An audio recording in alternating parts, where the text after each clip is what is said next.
Happy Tuesday, everybody. Today's topic is can't focus on keto? Well, here's what your brain is telling you. I've made this mistake several times over my journey on keto the past 6 years. Welcome back to the Daily Spoonful with the Primal Professor, your daily bite of clarity, healing, and real food wisdom.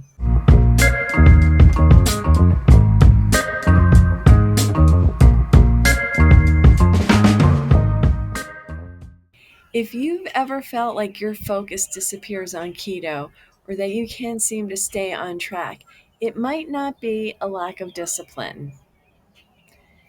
It might be that your brain is screaming for stability. This, of course, happens very frequently in the beginning, but it can along the way when we get complacent.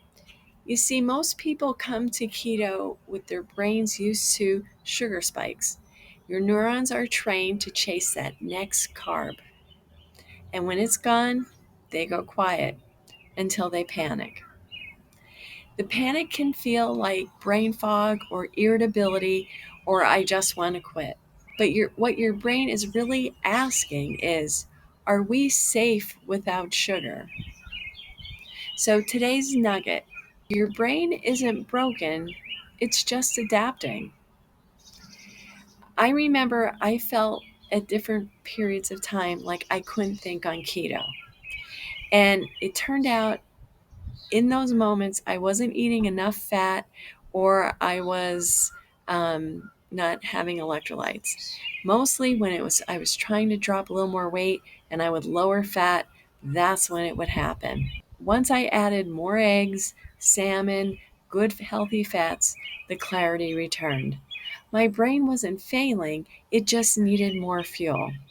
So for the strategy, I want you to try this today. Eat a breakfast with protein and healthy fat, no sugar, no starch. Then track how focused you feel for the next 3 hours. You might be surprised what steady fuel feels like. And don't forget your electrolytes. Your brain wants to protect you. That's part of our ancestral um, drive, that what tells us what to do, our instincts, but it needs the right signals. And if you feed it fat, give it time, your brain will adapt and you'll feel sharper than ever. And again, don't forget electrolytes. It's not one or the other, it's both. So see you tomorrow for another dose of real health, one spoonful at a time.